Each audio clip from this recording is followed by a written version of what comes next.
بسم اللہ الرحمن الرحیم۔ آج جو سوال ہمیں بھیجا گیا ہے وہ ڈاکٹر ناصر صاحب نے رحیم یار خان سے سوال کیا ہے، کیا سحری اور افطاری کا تعلق اذان سے ہے؟ اور انہوں نے ایک ویڈیو بھی بھیجی ہے افطاری کے متعلق کہ جس میں یہ کہا گیا ہے کہ افطاری جو ہے وہ مغرب کی نماز ادا کر لینے کے بعد کرنی چاہیے۔ سورج غروب ہو جائے، رات آ جائے اور مغرب کی نماز ادا کر لیں، اس کے بعد ہم جو ہے وہ افطاری کریں۔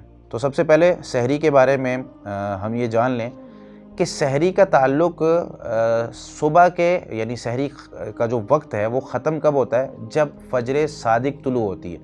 اور مسلمانوں کا شروع سے یہ طریقہ چلا آ رہا ہے کہ جب فجر صادق طلوع ہوتی ہے تو وہ فجر کی اذان دیتے ہیں۔ اس میں جو قرآن کریم میں آیت موجود ہے سورۃ البقرہ کی آیت 187، جس میں اللہ رب العالمین نے یہ بات ارشاد فرمائی وَكُلُوا وَاشْرَبُوا حَتَّى يَتَبَيَّنَ لَكُمُ الْخَيْطُ الْأَبْيَضُ مِنَ الْخَيْطِ الْأَسْوَدِ مِنَ الْفَجْرِ، اور تم کھاؤ اور پیو حتیٰ کہ واضح ہو جائے تمہارے لیے سفید دھاگا سیاہ دھاگے سے، یعنی کہ سفیدی جو فجر صادق کی سفیدی ہے، طلوع فجر کی سفیدی ہے، وہ آ جائے اور رات کا اندھیرا چلا جائے تو تب تک تم کھاتے رہو۔ اور مسلمانوں کا یہ طریقہ رہا ہے کہ جب یہ وقت شروع ہوتا تھا تو وہ اذان کہہ دیتے تھے، اور نبی مکرم صلی اللہ علیہ وسلم نے ایک حدیث میں یہ بات بھی ارشاد فرمائی ہے، جامع ترمذی میں حدیث نمبر 706 ہے، اس میں سیدنا سمرہ بن جندب رضی اللہ تعالیٰ عنہ ارشاد فرماتے ہیں، رسول اللہ صلی اللہ علیہ وسلم نے ارشاد فرمایا لا یمنعنکم من سحورکم اذان بلال، بلال رضی اللہ تعالیٰ عنہ اذان دیں تو تم سحری کھانے سے رک نہ جایا کرو، ولا الفجر المستطیل، اور نہ جو پہلی فجر ہوتی ہے جس کو فجر کاذب کہا جاتا ہے اس وقت بھی تم سحری کھانے سے نہ رکو، ولکن الفجر المستطیر فی الافق، لیکن ایک لمبی فجر یعنی جو لمبائی میں ہو، افق میں جب وہ نکلے تو تب آپ نے جو سحری ہے اس سے رک جانا ہے۔ اور صحیح بخاری میں یہ الفاظ بھی موجود ہیں 1918 نمبر پر، امی جان سیدہ عائشہ صدیقہ رضی اللہ تعالیٰ عنہ فرماتی ہیں کہ ان بلالا کان یؤذن بلیل، بلال رضی اللہ تعالیٰ عنہ رات کو اذان دیتے ہیں، فقال رسول اللہ صلی اللہ علیہ وسلم، تو رسول اللہ صلی اللہ علیہ وسلم نے ارشاد فرمایا وَكُلُوا وَاشْرَبُوا، تم کھاؤ اور پیو یعنی کھاتے رہو، حتیٰ یؤذن ابن ام مکتوم، حتیٰ کہ ابن ام مکتوم اذان کہہ دیں، فإنہ لا یؤذن حتیٰ یطلع الفجر، کیونکہ وہ نہیں اذان کہتے اس وقت تک جب تک فجر طلوع نہ ہو جائے، جب فجر طلوع ہوتی ہے تب وہ اذان کہتے ہیں۔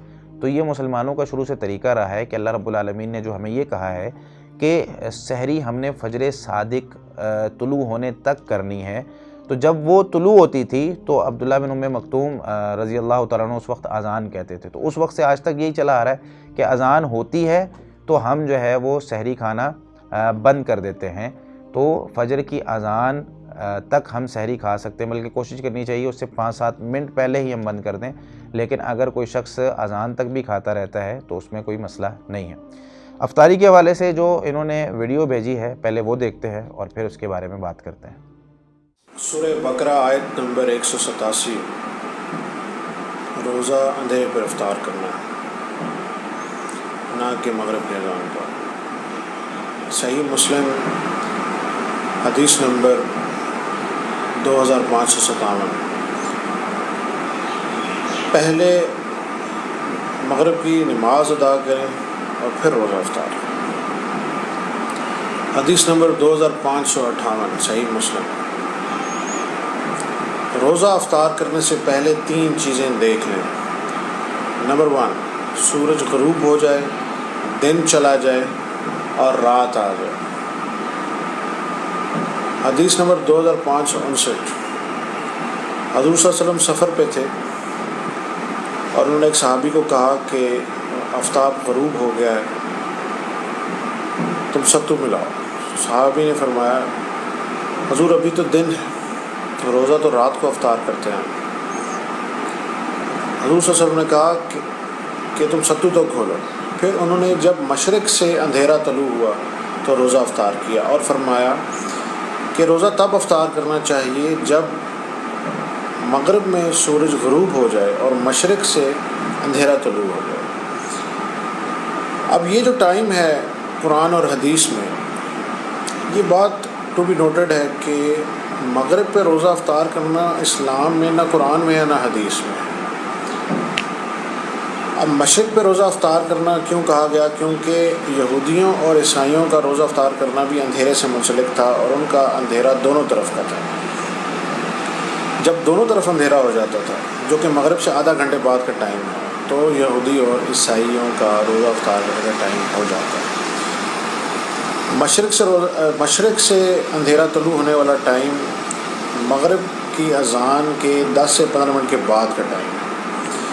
نبی پاک صلی اللہ علیہ وسلم نے حدیث سے ثابت ہے کہ ہمیشہ نماز پہلے پڑھی ہے اور روزہ بعد میں افطار کیا ہے۔ آج کل جو اذان کے اوپر، مغرب کی اذان کے اوپر روزہ افطار ہوتا ہے، یہ روزہ نہیں ہے، یہ کھوجا ہے اور اس کا کوئی ثواب نہیں ہے، الٹا اس کا گناہ ہے۔ قرآن سے ثابت ہے، سورہ بقرہ 187 نمبر آیت سے، کہ روزہ اندھیرے پر افطار کرنا ہے، اور جو بات قرآن میں آ جائے وہ that is a final one, اس کے آگے فل سٹاپ ہے۔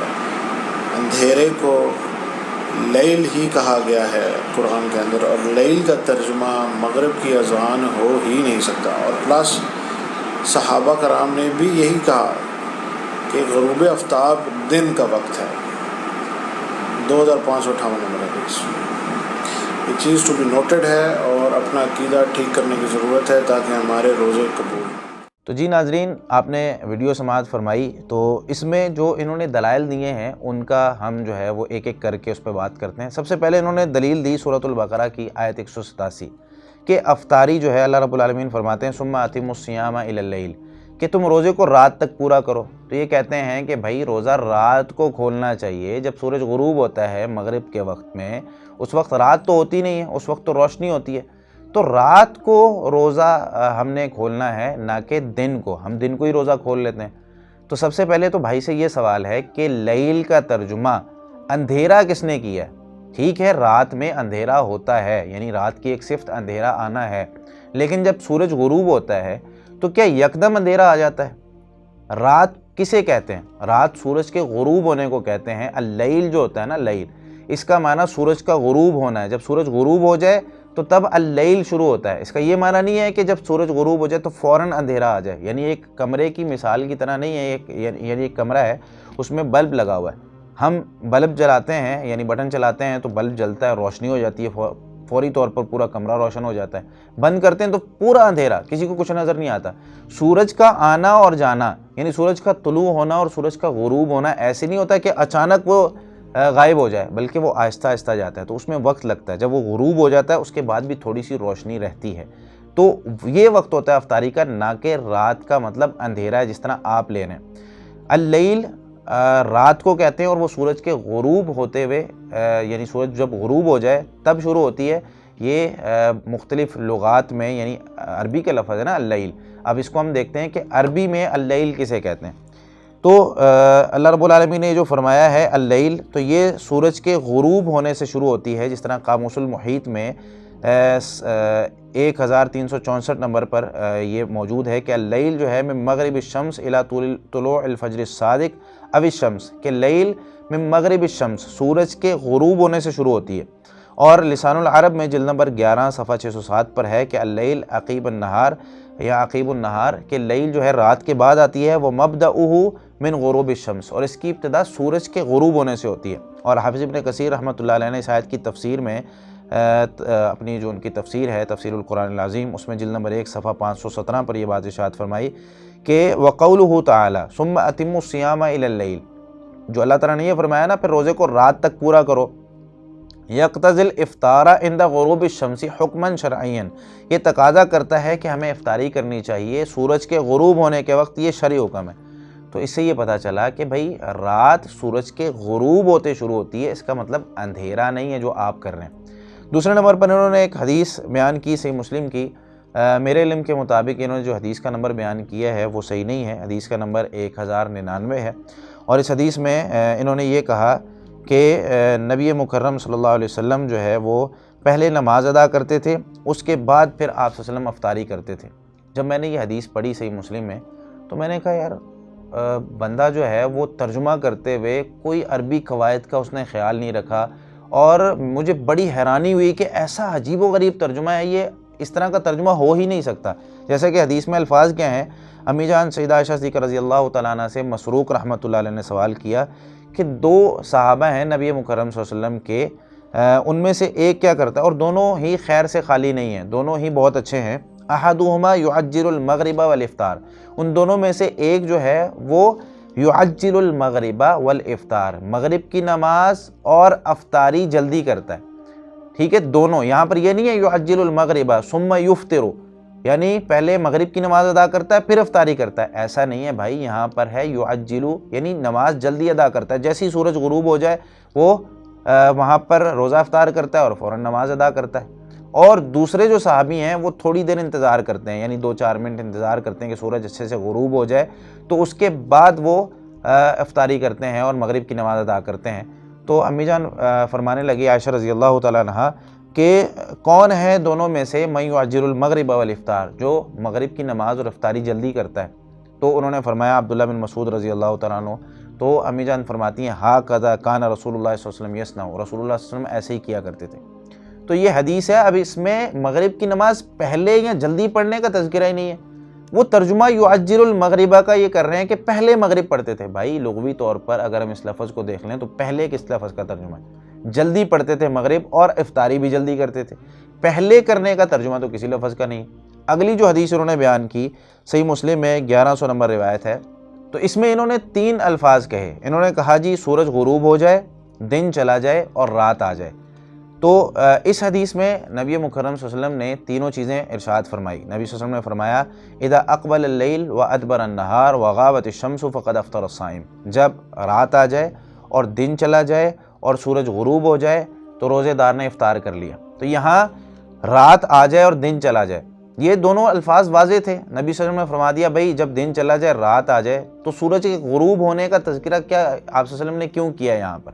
وہ اسی لیے کیا ہے کہ بھئی رات کا آنا اور دن کا چلے جانا اس کا تعلق سورج کے غروب ہونے کے ساتھ ہے۔ جب سورج غروب ہو جائے تو مطلب رات آ گئی اور دن چلا گیا، اندھیرا ہونا شرط نہیں ہے۔ جیسا کہ ابھی میں آپ کو ایک ویڈیو دکھاتا ہوں جس سے یہ پتہ چلتا ہے کہ سورج جو غروب ہوتا ہے، اگر ہم لوگ شہروں سے باہر گاؤں دیہاتوں میں رہتے ہیں نا، تو ہمیں یہ پتہ چلتا ہے شہروں کی روشنیوں میں ہمیں جو سورج غروب ہونے کے بعد کی روشنی ہوتی ہے وہ نظر نہیں آتی، کیونکہ لائٹیں بہت سارا جل جاتی ہیں اور گھر ہوتے ہیں، درمیان میں فاصلہ بہت ہوتا ہے۔ لیکن ہم کسی اگر پہاڑی علاقے میں رہتے ہیں یا گاؤں دیہات میں رہتے ہیں، وہاں پر سورج غروب ہوتا ہوا ہمیں نظر آتا ہے، اور جب غروب ہو جاتا ہے تو اس کے بعد یہ روشنی باقی رہتی ہے۔ آپ یہ ویڈیو دیکھیں۔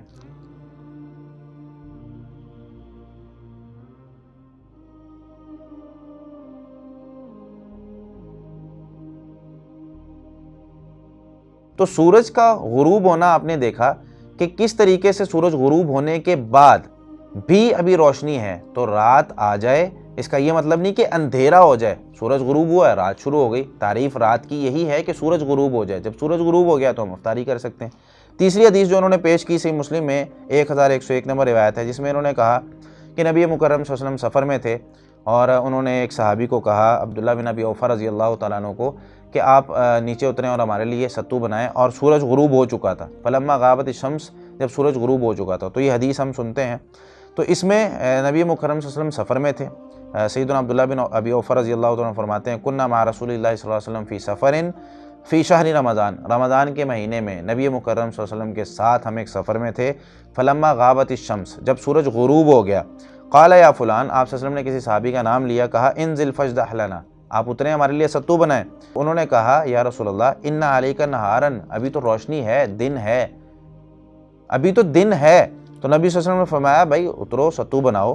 تو وہ اترے، انہوں نے ستو بنایا، فاتاؤ بھی نبی صلی اللہ علیہ وسلم کے پاس لے کر آئے، فشرب النبی صلی اللہ علیہ وسلم، تو نبی صلی اللہ علیہ وسلم نے ستو پی لیا۔ ثم قال بیدہ، پھر آپ صلی اللہ علیہ وسلم نے اپنے ہاتھ سے اشارہ کیا اور یہ کہا اذا غابت الشمس من ہاہنا وجاء اللیل من ہاہنا، جب سورج غروب ہو جائے اور رات اس طرف سے آ جائے، فقد افطر الصائم، تو روزے دار نے افطار کر لیا۔ تو مطلب یہ ہے سورج غروب ہو چکا تھا، ابھی دن تھا۔ یہ تو بھائی دلیل ہماری بنتی ہے اس بات پر کہ صحابی بھی دیکھ رہے ہیں کہ سورج غروب ہونے کے بعد بھی روشنی ہے، لیکن نبی مکرم صلی اللہ علیہ وسلم فرما رہے ہیں رات ہو گئی ہے، تو اندھیرا شرط نہیں ہے۔ نہ پہلے مغرب کی نماز آپ صلی اللہ علیہ وسلم نے ادا کی، بلکہ آپ صلی اللہ علیہ وسلم نے پہلے افطاری کی۔ تو افطاری پہلے کرنی چاہیے۔ اور جتنے بھی ہمارے بھائی ہیں اور اسی طریقے سے ڈاکٹر صاحب جنہوں نے سوال کیے ہیں، میرے بھائی یہ ہمیشہ بات یاد رکھیں کہ ہمیں دین یا کوئی بھی چیز ہمیں لینی چاہیے تو ہم دیکھیں نا، ہم دنیا میں اگر کوئی چیز خریدتے ہیں تو کتنے سوالات کرتے ہیں. موبائل اگر خریدنے جائیں، بلکہ موبائل کی بیٹری بھی خریدنے چلے جائیں تو ہم یہ سوال کرتے ہیں بھائی اوریجنل ہے. لیکن دین سیکھتے ہوئے یا دین پوچھتے ہوئے ہم صرف ایک ویڈیو دیکھتے ہیں اور کہتے ہیں کہ بھائی یہ فلاں بات فلاں نے کر دی، بات تو دلیل کے ساتھ کر رہا ہے. نہیں، فوراً آ کر اپنے کسی عالم دین سے پوچھیں، اپنے قریبی سے پوچھیں کہ بھائی یہ بات صحیح ہے کہ نہیں. ہمارے کئی لوگ جو ہے نا وہ، اور بیان کرنے والے بھی، اگر انہیں کوئی نیا مسئلہ پتہ چلتا ہے نا وہ اس کی پہلے مکمل تحقیق کریں. اور اسی طریقے سے، کیونکہ شیطان یہی چاہتا ہے نا مسلمانوں میں فرقہ واریت ہو، مسلمان ایک دوسرے سے لڑیں اور چھوٹے چھوٹے مسائل پہ. بھائی کتنے عرصے سے مسلمان سارے کے سارے وہ روزہ افطار کر رہے ہیں سورج کے غروب ہونے پر، اور آپ یعنی ایک بھائی نئے اٹھتے ہیں اور آ کر کہتے ہیں جی پہلے مغرب کی نماز ادا کریں، اندھیرا ہو جائے پھر آپ جو ہے وہ روزہ افطار کریں. تو ہمیں پہلے تحقیق کر لینی چاہیے، جیسے ہم دنیاوی معاملات میں تحقیق کرتے ہیں. کیا واقعی بات یہ جو کہی جا رہی ہے، یا سب سے پہلے بات کرنے والا کون ہے؟ کیا بات کرنے والے نے کوئی دینی تعلیم حاصل کی ہے؟ کیا اس کے پاس، اب آپ کہیں گے بھائی ٹھیکہ لے رکھا ہے ان لوگوں نے جنہوں نے دینی تعلیم حاصل کی ہے، کیا عام لوگ بات نہیں کر سکتے؟ بلغوا انی ولو آیا، نبی صلی اللہ علیہ وسلم نے یہ بھی فرمایا نا، میری طرف سے تمہیں ایک آیت یا ایک حدیث اگر پتہ چل جائے وہ تم آگے پہنچاؤ. تو پھر ہم کیوں نہیں پہنچا سکتے؟ آپ پہنچا سکتے ہیں، لیکن جو نئی بات آپ کو پتہ چلے نا وہ کم از کم آپ تحقیق کریں. اس میں پہلے اپنی مکمل تحقیق کریں دلائل سے، ایک عالم دوسرے عالم تیسرے عالم سے بات کریں. جب اس کے بعد تسلی ہو جائے کہ بھائی یہ واقعی مسئلہ اس طرح ہے تو اس کے بعد آپ بیان کریں، کوئی مسئلہ نہیں. لیکن ہم اختلافی مسئلہ ہی ہمیشہ کیوں بیان کرتے ہیں؟ اگر کہیں حدیث بیان کی جائے ہم کہتے ہیں ضعیف ہے. حدیثیں ضعیف کرنے کا ہم نے ٹھیکہ لیا ہوا ہے، ہم نے جو ہے وہ غلط مسئلے بیان کرنے کا ٹھیکہ لیا ہوا ہے. اور صحیح معلومات، نبی صلی اللہ علیہ وسلم کی صحیح احادیث، وہ کتابیں بھری پڑی ہیں، قرآن کریم کی صحیح معلومات جو ہے وہ موجود ہیں، وہ ہم بیان نہیں کرتے. تو ہمیں سب سے پہلے تو اس بندے کی تحقیق کرنی ہے، بھائی یہ بات کرنے والا کون ہے، کیا اس نے کوئی دینی تعلیم حاصل کی ہے، یہ بات کر بھی سکتا ہے اس موضوع پر کہ نہیں کر سکتا. اس کے بعد پھر دیکھیں کہ جو بات کر رہا ہے کیا وہ بات قرآن و حدیث کے مطابق ہے، جو حوالے یہ دے رہا واقعی وہاں پر موجود ہیں.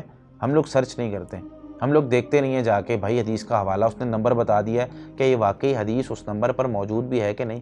چیک تو کریں جا کے ایک دفعہ کہ بھائی جو بندہ بات کر رہا ہے کیا واقعی یہ قرآن و حدیث کے مطابق ہے. اگر ہے تو پھر اس کو تسلیم کریں، اگر نہیں ہے تو اس کی بات کو چھوڑ دیں.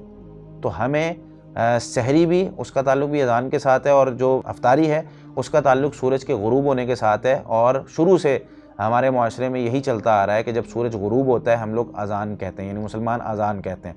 کچھ لوگ ہمارے معاشرے میں ایسا کرتے ہیں کہ سورج غروب ہوتا ہے اسپیکر چلاتے ہیں، کہتے ہیں جی روزہ افطار کر لیں، اس کے بعد اپنا روزہ کھولتے ہیں، پھر بعد میں جا کے اذان کہتے ہیں.